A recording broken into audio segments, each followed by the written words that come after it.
diblokir sama Pak Triyogo, padahal anaknya sendiri loh yang nelfon.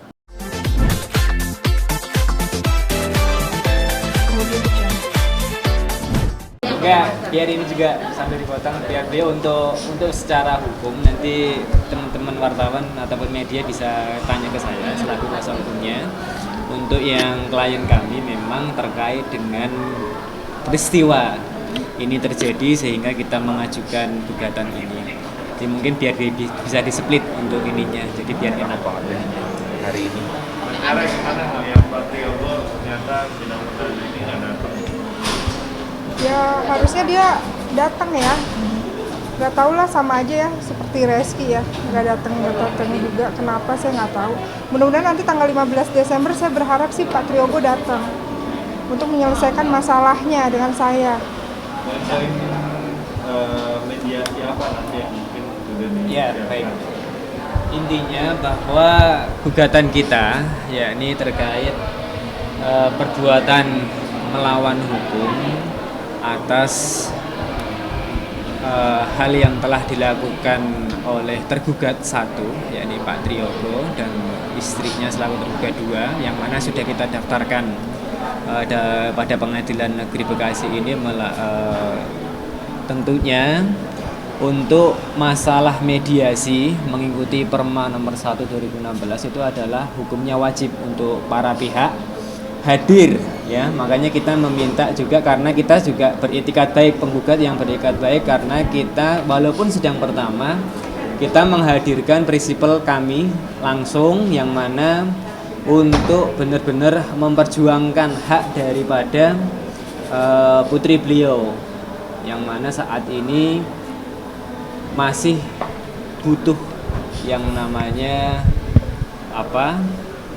untuk nafkah, baik biaya pendidikan, pemeliharaan sampai dewasa. Hal tersebut memang kami ajukan karena mendasarkan pada putusan Mahkamah Konstitusi nomor 46/8 yang mana untuk merubah pasal 43 ayat 1 Undang-Undang Perkawinan ketika memang ada anak yang di luar nikah bisa dihubungkan nasabnya kepada ayah biologisnya. Tentunya saya yakin dari pihak tergugat untuk hal ini pasti menolak apakah itu memang anak dia atau tidak. Makanya kami berani maju dan termasuk informasi dari klien bahwa anak yang dibesarkan oleh klien kami sementara ini memang adalah anaknya tergugat. Sementara itu ya. Kalau boleh tahu usianya berapa Pak? Usianya 6 tahun. 6 tahun. Tapi selama ini apakah mencari susah kayaknya masih mau terbuka? Ya mencari lah, dari kecil juga mencari. Cuman kan sekarang udah terbiasa kan. Udah ngerti sendiri kalau bapaknya itu nggak tanggung jawab, udah ngerti sih. Tapi mencoba untuk memperkenalkan bahwa ayah adalah ayah dari si atas ini gitu. Iya, suka lihat dari YouTube ya kan. Ini ada bapak ya kan.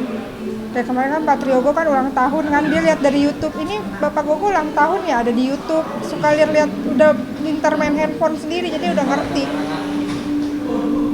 Tapi Mbak Tiara, mungkin apa sih harapan Mbak Tiara untuk hasil mediasi nanti minggu depan itu? Harapannya supaya Pak Triyogo tuh bisa mengakui lah bahwa dia ada anak dari saya. Ya pertanggungjawabannya aja lah, gitu aja Mbak. Tapi selama ini membiayai nggak sih Mbak? Tidak membiayai. Selama 6 tahun? Terakhir kan saya ditinggalin tuh waktu Alifa itu umur 10 bulan. Tapi mencoba untuk komunikasi langsung gitu Mbak? Komunikasi saya, cuman kalau untuk ini apa sih namanya, dia tetap aja mungkin takut kali sama istrinya ya Pak Triyogo. Kalau untuk mengakui sih mengakui dari dulu saya habis melahirkan juga, terus Alifa masih bayi nengok ke rumah ya, mengakui sih. Kalau nggak mengakui dia nggak akan membiayai rumah sakit ya kan, persalinan aku atau nengokin anak aku atau gimana gitu.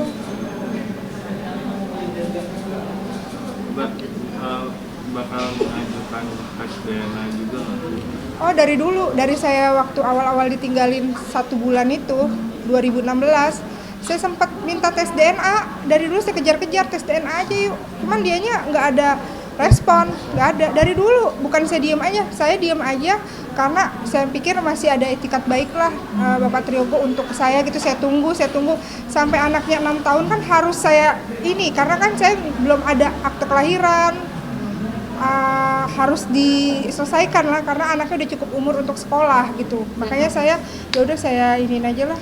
Saya untuk tes DNA ini kan sudah melalui jalur hukum ya, bakal meminta untuk majelis untuk melakukan tes DNA sendiri. Jadi kasus posisinya memang dari bunyi uji material Undang-Undang Mahkamah Konstitusi dalam pasal 43 ayat 1 itu untuk bisa membuktikan bahwa anak yang dilahirkan di luar perkawinan itu harus menggunakan salah satunya ya, metode yang diambil adalah pendekatan ilmu ataupun secara teknologi atau yang biasa kita lakukan yakni tes DNA.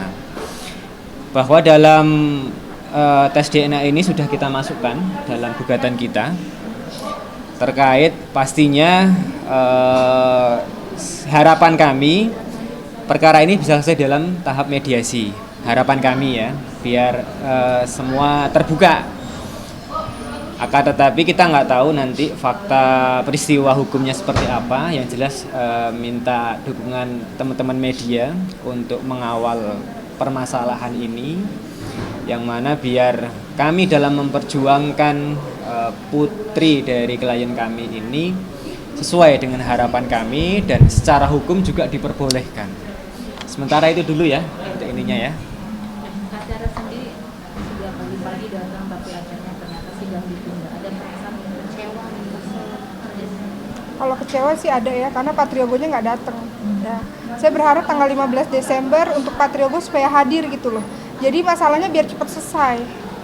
Kalau untuk bilang tidak mengakui itu bukan anaknya, nama anak saya kan Alifa. Alifa yang kasih nama Pak Triogo sendiri. Maksud itu nama yang disemayamkan di belakang siapa nama lengkapnya? Kalau beliau tahu? Alifa Mutia Triogo. Ya, ada nama Semua keinginan Triogonya. dari Pak Triogo. Iya. Ya tiba-tiba kalau misalkan tidak mengakui saya bingung ya. Mungkin ada sesuatu gitu dari rumah tangga mereka. Oke, nanti tanggal 15 kalaupun seandainya Pak Triogo datang, kata-kata apa yang akan Pak Tiara ucapkan? Pak Tiara atau ungkapkan mungkin apa gitu, ingin bilang apa? Ketemu langsung. Ketemu langsung ya selesain aja. Ada anaknya perempuan kok. Kan dari Pak Triogo itu kan tidak punya anak perempuan kan? Yang anaknya semua laki-laki ya. Anak perempuan dari saya, masa nggak kasihan sih? Ini anak perempuan loh. Oke. Tapi Mbak, coba untuk menampingi Alifa untuk telepon Pak Triogo nggak sih? Oh dia kan dia punya handphone sendiri nih. Pernah aku save namanya bapaknya ya kan, save di handphonenya dia. Terus dia telepon sendiri video call. Mami aku telepon bapak, tapi akhirnya diblokir sama Pak Triogo. Iya, Alifa sendiri waktu itu pernah telepon Pak Triogo, karena kan di WA itu kan ada fotonya Pak Triogo, dia udah ngerti dia suka telepon, dia udah bisa pegang handphone Alifa. Jadi suka telepon, tapi udah diblokir sama Pak Triogo, padahal anaknya sendiri loh yang telepon, bukan sampai saya. sekarang masih diblokir. Masih diblokir. Tapi sempat terangkat kan? Kata Alifa sih iya, tapi ada suara bapak, mami, katanya gitu. Oh, iya. Saya sih ini aja, maksudnya kasihan anaknya gitu. Sementara cukup ya. Oke, siap. Ya, terima kasih ya. Penentuan mediasi terkait penunjukan hakim mediatornya, dan nanti itu pasti sesuai dengan Perma 1 2016 wajib hadir semuanya. Bahkan tadi saya juga sudah ngomong ke klien kami harus hadir apapun hasilnya besok. Kalau bisa selesaikan secara mediasi, kita juga terbuka membuka mediasi. Kita tidak mulu-mulu tuntutannya. Yang penting satu, bahwa tergugat ini mengakui bahwa memang Alifa Putri Triogo ini adalah anak biologisnya dia. Udah itu aja. Dan nanti untuk yang lain biarkan pengadilan yang mengabulkan terkait permohonan kami terkait biaya pendidikan, pemeliharaan, kesehatan dan lain-lain lah. Intinya jangan sampai ada diskriminasi anak yang lahir dalam perkawinan ataupun anak yang lahir di luar perkawinan. Bang, untuk biaya apa kayak administrasi, pendidikan dan yang lain-lain itu dari pihak abang menuntut Berapa angkanya berapa? nominalnya, Iya. Jadi sesuai dengan gugatan kami untuk biaya nafkah anak, ini bukan kepada klien ya, tapi memang kita khususkan kepada anak. Kita minta untuk biaya pemeliharaannya memang per bulan 30 juta sampai dia usia dewasa. Dewasa itu sampai Umur 21 tahun. Dan sekarang Alifa usia 6 6 tahun. 30 juta itu untuk apa, pendidikan dan yang lain-lain ya? Ya, untuk pemeliharaannya. Siap, duluan ya.